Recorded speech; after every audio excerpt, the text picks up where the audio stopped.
حنيفة محمد الريبيبليا مساعدة لتاجن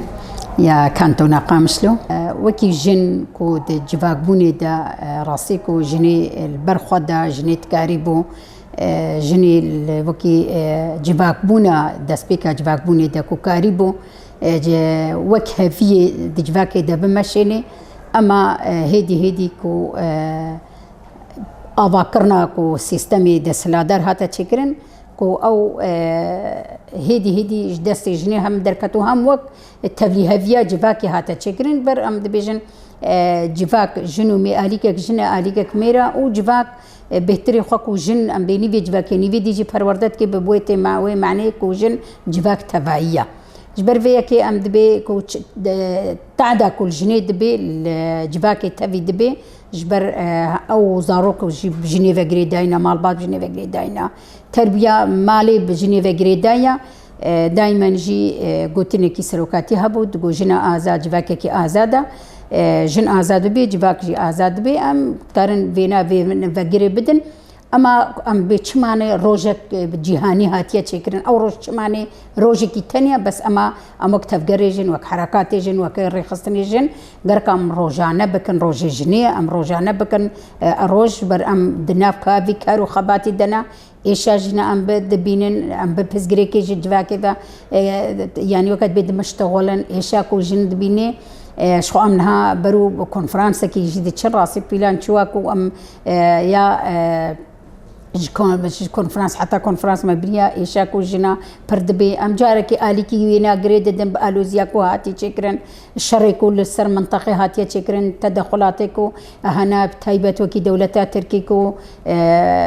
اريشي وينا روجانا بينا برهنا ام اليكي كي بوي فجي غريدن الي ديجي ام بذهنيا ميري دسلادار بذهنيا دسلاداريا مير نب معنى كو ام وقتين دسلاداريا مير ام بحسا ميرا تبادكن هشمنديا كو دسلاداري لسرجفاكي دكي اما كو روجكي هاتا كرنجي قالك جارا ام دبيجن ايروجي كارو خباتك وري كرن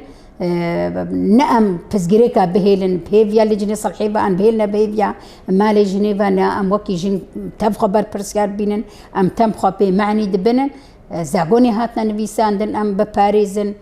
اللي جانك وإيروب فا بزجريكا فاتينا مشتغلاندن ام باراستناوي بكن ام بيتر خورد بكن ام السرب السكنن داد جهيك وهنا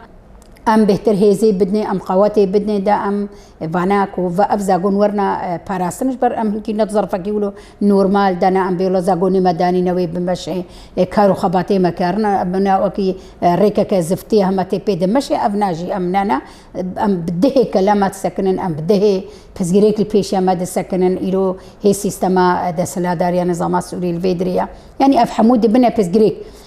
امش برفيكي ام بيجن او روجا جهاني كو روجي 25 مجداري هاتا روجا كي بالكرن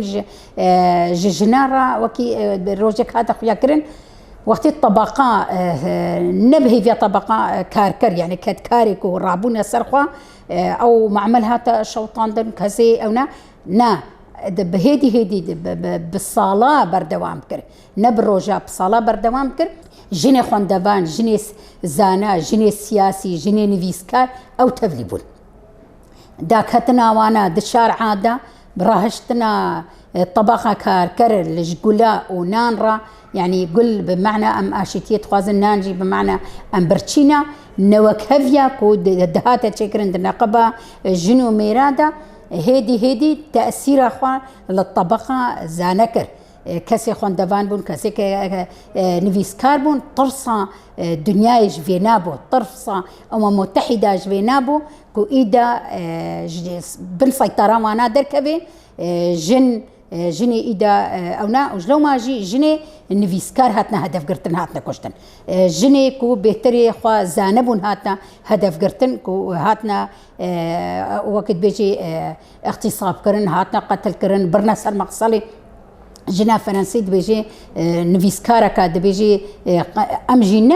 انسان كو ما في متنيا او جن هبتشو برنا سر مقصلي هاتا كشتن جبر فيك طرصا وانا ابو سكنان دنك ويتش اخي هاتا تيكرن روجكي جيهاني جنارا بليكرن بس ام دبينن وكي جن سر كفتن يكبو وكي جن ما جناوي شاخي كاربو غافاكي بابيجي بس اما دروجا ايرودا ام كرنا قرني بيستو يكيدا ام هلبت غرك غافي ماستر ورن ابيتن غافي بلنتر افي ورنا ابيتن خوستنا ماف بلنتر ببي يعني ام وكي جيفاكا موكي جن دنجي مهبي ام د مجال السياسي ده ام خدي بريار بن ام خدي هيز بن كو ام كاربن ما في جني كتكار ما في جني جيفاكي ام بباريزن جني جيفاكي بالصالة دركبنا شارع ده وبقيرة بدن دنجي خوا بلند بكن جبونا ما في خوا وقت دكيلك وادا جني زانا جني نفيسكار جني سياسة مدار جني نفيسكارن دكيلك وادا دنجي ونجهن درا بيويست او جفاكا يمكن بيجي مالباطي ان جفاكا دمالي دا ونكار بتشكي بكي جبر فيكي وكي خوستك وكي ارك كو تيسر مليما وكي كونغراستار وكي تفجريجن كو ام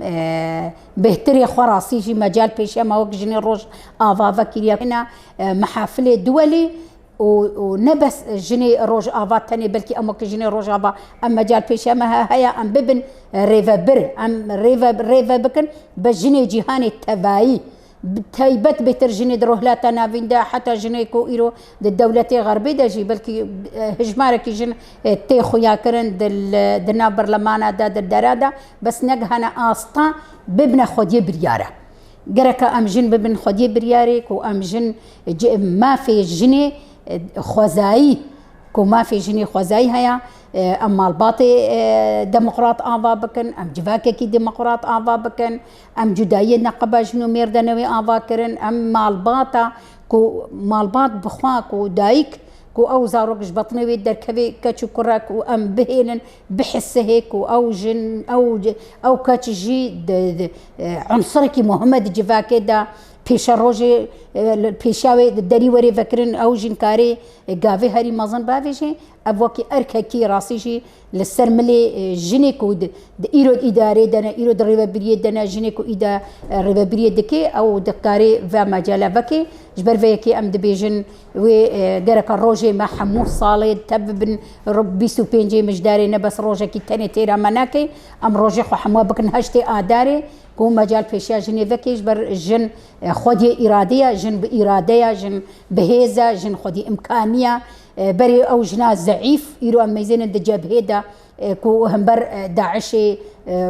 باچا رش راسي كو آلا سركفتني بلندكي دي دنيا دبوا مينك ديس أم أو جنن او جنجي او قيجي زارو كيفا جنانا وسركفتني هري بلند وينا تشكرن وان شاء الله اكيد بيجي بيش روجا جني كو ايرو خا ازاد بكن وجباكي تفي جيبو يبقر ازاد